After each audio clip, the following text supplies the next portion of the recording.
Untuk keputusan saya menganut agama Katolik, itu keinginan saya sendiri, Romo. Pada saat saya dibaptis, saya juga merasa Roh Kudus hadir dalam diri saya.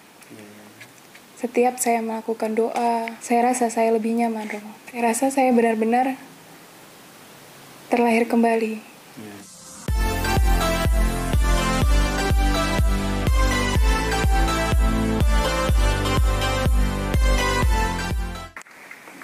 Selamat siang, Dela. Siang, Romo. Apa kabar? Puji Tuhan, baik. Bagaimana sih ceritanya sampai kamu berada di paroki Katedral Ruteng ini? Bagaimana ceritanya juga sampai kamu bisa mengambil keputusan untuk menjadi seorang Katolik? Pertama saya datang ke Ruteng, saya mempunyai calon suami. Tapi untuk keputusan saya menganut agama Katolik, itu keinginan saya sendiri, Romo. Dan juga yang mengenalkan agama Katolik, keluarga, mantan calon suami saya. Setelah itu, saya berpikir, apakah saya menganut agama Katolik hanya karena calon suami saya, karena keluarganya yang mengharuskan kami menikah harus seiman. Sampai hampir 1 tahun kami bersama, saya masih berpikir, apakah saya benar-benar ingin masuk Katolik karena mereka.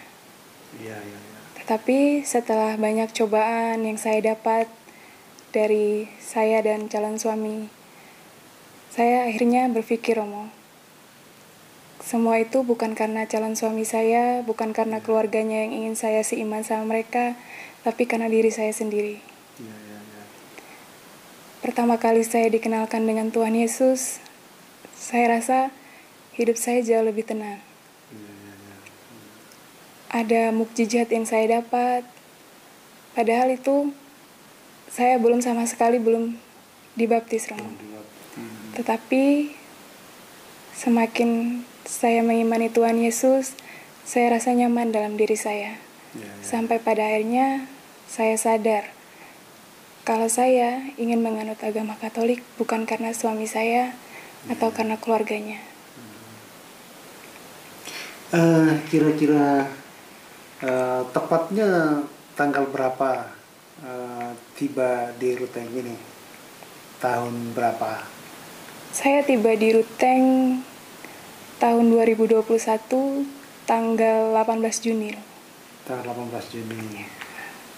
Terus kemudian itu memutuskan untuk mengikuti pembinaan, menjadi katekumen. Itu gimana ceritanya? Pertama saya datang ke Ruteng, 1 minggu setelah saya berada di Ruteng, saya ingin datang ke gereja. Saya ingin tahu bagaimana orang Katolik beribadah. Dari situ saya belajar, 1 minggu saya belajar doa, lalu saya diajarkan novena, dan saya juga tidak menyangka Tuhan kabulkan novena saya. Tapi setelah kami satu keluarga ada masalah, keluarga saya tidak merestui untuk saya berpindah agama. Dari situ membuat saya bingung, Romo. Saya harus mengambil jalan yang mana. Di satu sisi, saya ingin punya iman dalam hidup saya. Tapi di sisi lain, teman-teman saya, keluarga, tidak mendukung saya. Karena mereka menganggap yang keluar dari agamanya sendiri itu adalah kafir. Padahal saya juga tahu, orang kafir itu orang yang tidak punya iman, orang yang tidak punya agama. Setelah saya kembali lagi ke Ruteng, saya memutuskan untuk katekumen. Itu pastor siapa yang membimbing Dela untuk mempersiapkan diri dibaptis dalam gereja Katolik? Pastor paroki, Romo Beni. Setelah itu kami pembinaan, dan sampai mungkin pada titik saya ingin benar-benar pembinaan, benar-benar menerima Tuhan Yesus dalam diri saya dihadapkan banyak masalah sekali, Romo. Saya dan calon suami berpisah, keluarga yang tidak sepemikiran sama saya, keluarga calon suami yang juga kami berbeda pendapat. Sampai pada akhirnya Romo Beni minta saya untuk tinggal di paroki. Setelah saya tinggal di sini, mungkin saya tinggal di paroki, salah satu doa saya terkabul. Saya pernah bertanya sama calon suami saya, jika saya ingin belajar agama Katolik, ada tempat tidak untuk saya belajar? Intinya saya belajar setiap hari, bukan hanya pembinaan seminggu 2 kali atau seminggu 3 kali. Pada akhirnya Tuhan kasih saya jalan lewat masalah yang saya hadapi. Saya bertemu Romo Beni, terus diajak saya ke sini. Untuk tinggal di pastoran. Dan sampai detik ini. Dela, kamu kan sudah dibaptis di dalam gereja Katolik, ya.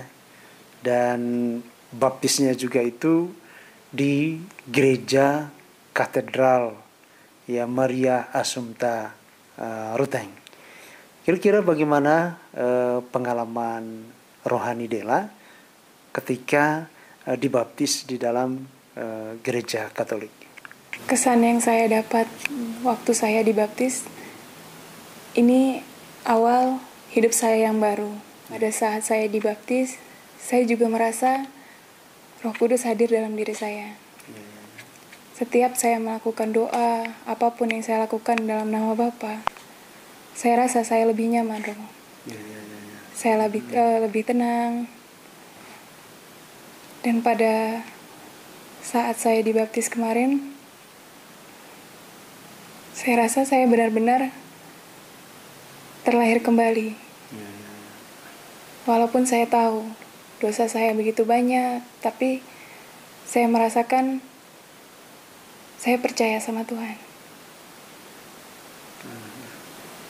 Dan lebih percaya lagi. Lebih percaya lagi sama Tuhan. Luar biasa. Baik, lalu setelah Dela dibaptis, ya, lalu tidak berapa lama kemudian menerima komuni pertama. Dan tentu Dela tahu bahwa ketika menerima komuni pertama itu kan di samping pembinaan-pembinaan ada juga sakramen pengakuan dosa, ya. Lalu kemudian juga menyatu dengan Tuhan Yesus ketika menerima tubuh dan darah Kristus untuk pertama kalinya. Mungkin dia bisa ceritakan pengalaman itu. Ada rasa nyaman dalam diri saya, Romo. Nyaman sekali. Ada rasa tenang dalam diri saya. Saya rasa apa yang kurang dalam hidup saya untuk saat ini, untuk saat-saat yang saya jalani sekarang, itu rasanya sudah berkurang, Romo. Rasanya sepenuhnya saya punya segalanya. Ada sukacita semacam itu? Ada, Romo. Saya senang kalau ikut misa, Romo. Kalau setiap kali mengikuti perayaan Ekaristi itu rasanya senang, ya. Senang. Ada satu pepatah, Dela, ya, di mana dikatakan di situ, do your best and God will do the rest. Lakukan saja apa yang baik, apa yang benar, apa yang indah di dalam kehidupan ini, ya, dan kita berusaha untuk melakukan yang terbaik. Tetapi batas di mana kita tidak mampu, nanti di sana rahmat Tuhan akan bekerja. Ya, jadi bahwa ketika Dela memberikan diri Dela dibaptis dalam nama Yesus Kristus, lalu kemudian menerima komuni pertama, bersatu dengan Kristus, ketika menerima tubuh dan darahnya, itu merupakan suatu rahmat dan kekuatan yang luar biasa, ya, bagi kamu. Dan kamu juga sudah mengatakan tadi bahwa kamu begitu sukacita, dia merasa bahwa Roh Kudus menyertai kamu, dan inilah yang kemudian menjadi kekuatan bagi kamu ketika menghadapi persoalan atau ketika menghadapi tantangan-tantangan, Bahkan kemudian ketika ada godaan untuk meninggalkan Yesus di dalam hidupmu, ya. Jadi jangan terlalu khawatir, ya, jangan terlalu khawatir, takut nanti saya tidak mampu misalnya mempertahankan iman, ya. Tapi saya yakin dengan kekuatan Roh Kudus melalui sakramen pembaptisan, demikian juga Kristus yang sudah menyatu dengan kamu ketika kamu menerima tubuh dan darah Kristus, itu yang memberi kekuatan.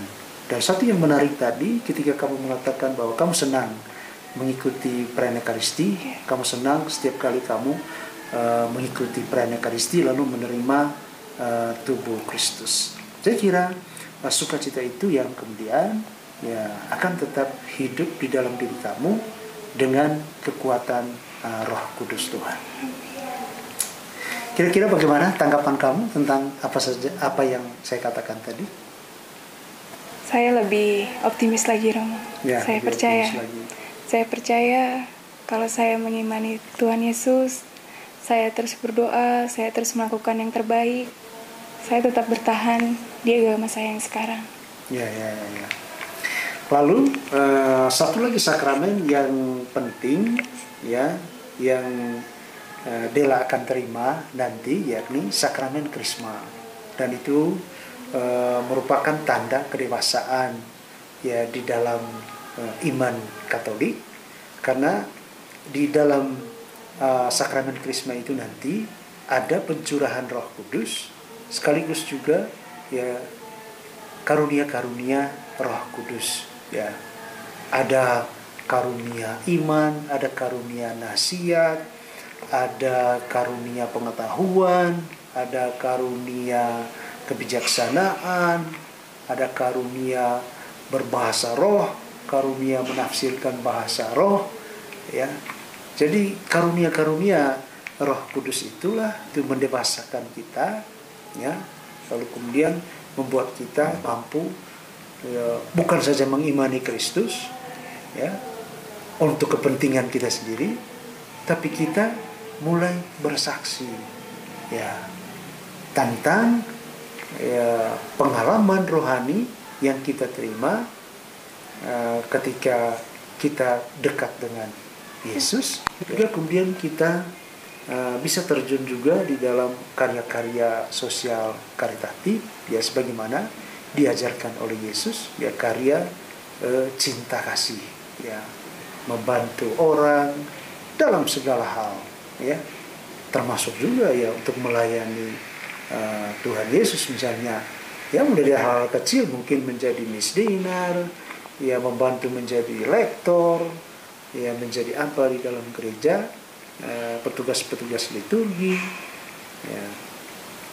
Baik, mungkin saya mau tahu apa kira-kira rencana ke depan, ya, di dalam kehidupan kamu atau juga ya di dalam kehidupan iman kamu. Sebelum saya ungkapkan rencana saya ke depan, boleh saya cerita sedikit, Rom? Ya, boleh.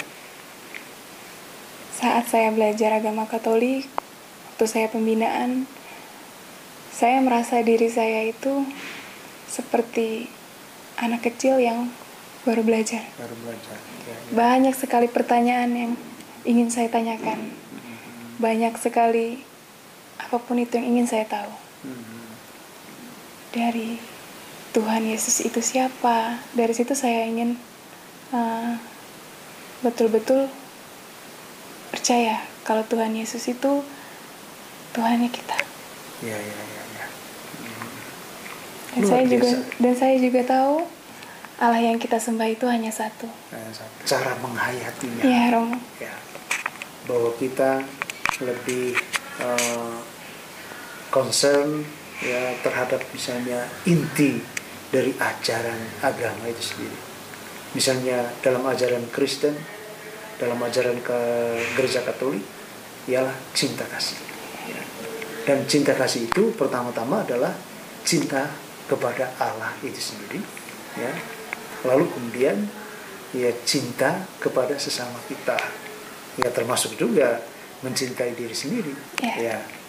Jadi sebagaimana dikatakan oleh Yesus sendiri, ya, hukum yang paling utama adalah ya, cintailah Tuhan Allahmu dengan segenap hatimu, dengan segenap kekuatanmu, dan dengan segenap jiwamu.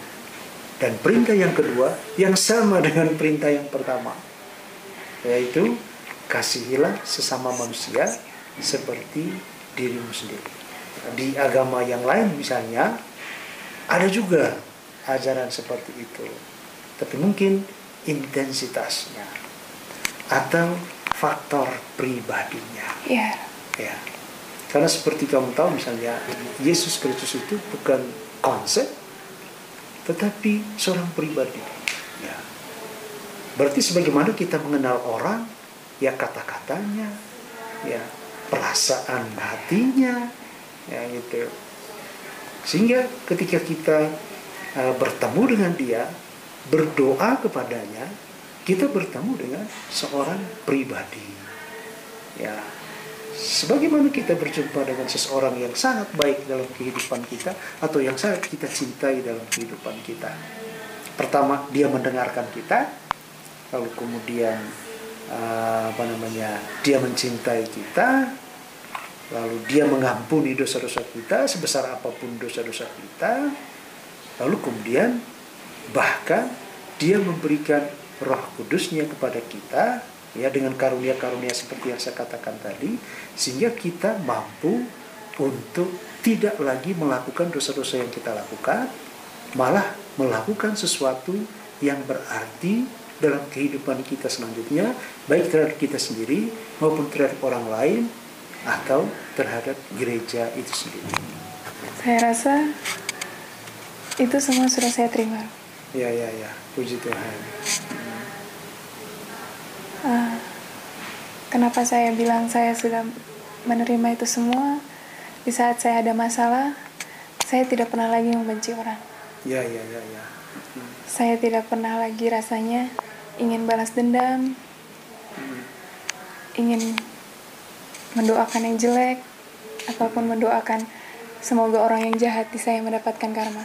Tapi saya selalu doakan mereka, semoga hatinya terbuka, semoga Tuhan berikan kelapangan untuk mereka. Tidak ada lagi orang yang dibuat sakit hati sama seperti saya.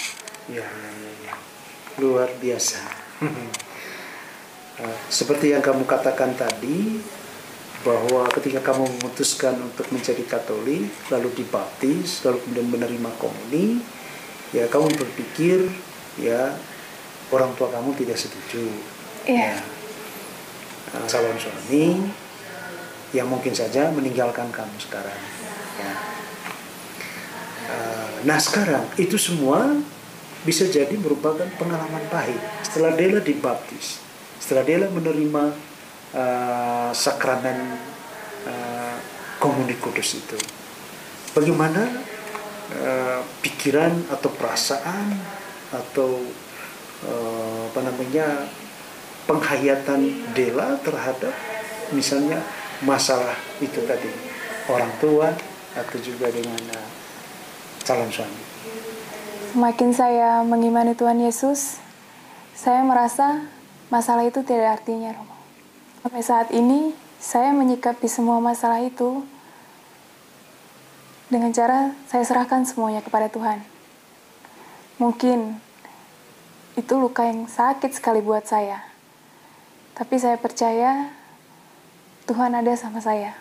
Tuhan ada dalam diri saya, dan saya juga percaya kalau hari ini saya sakit, besok Tuhan akan sembuhkan saya. Ketika saat ini saya dan calon suami saya sudah tidak lagi sama-sama, saya tidak merasa sedih untuk saat ini. Mungkin banyak sekali kenangan yang kami hadapi berdua, yang kami lewati berdua. Tapi dengan saya mengenal banyak orang yang beriman, dengan saya mengimani Tuhan Yesus, saya rasa semua masalah saya tidak ada. Dan saya merasa semakin saya membenci, semakin saya merasa sakit hati, Tuhan selalu hadir dalam diri saya. entah lewat apapun itu. Bahkan Tuhan memberikan hal yang kecil saja untuk saya, agar saya tetap kuat. Contohnya saya tetap tersenyum, tapi saya percaya jika saya mengikhlaskan semua masalah yang saya dapat, masalah yang saya terima, dan saya serahkan semuanya pada Tuhan, Tuhan akan kasih saya jalan. Terima kasih ya untuk pengalaman ini, dan kiranya dengan pengalaman Dela ini juga bisa membangkitkan semangat ya orang Katolik. Amin. Untuk lebih mencintai Tuhan Yesus lagi, dan terutama ya melaksanakan apa yang diajarkan oleh Yesus kepada mereka. Ya. Saya juga terima kasih buat Romo sudah memberi saya kesempatan untuk memberikan inspirasi kepada orang untuk lebih percaya Tuhan Yesus. Dan saya ingin sampaikan satu kali lagi pesan terakhir saya, apapun masalah yang kita hadapi, kalau Tuhan selalu ada dalam diri kita, kita akan tenang, akan damai. Kita tidak perlu meminta banyak kepada Tuhan. Cukup meminta damai dalam diri dan meminta Tuhan untuk selalu ada dalam diri kita. Oke. Terima kasih banyak ya. Ya, saya yakin dan percaya ya Tuhan tetap menyertai kamu dan memberikan berkat yang kamu butuhkan di dalam kehidupan selanjutnya. Amin.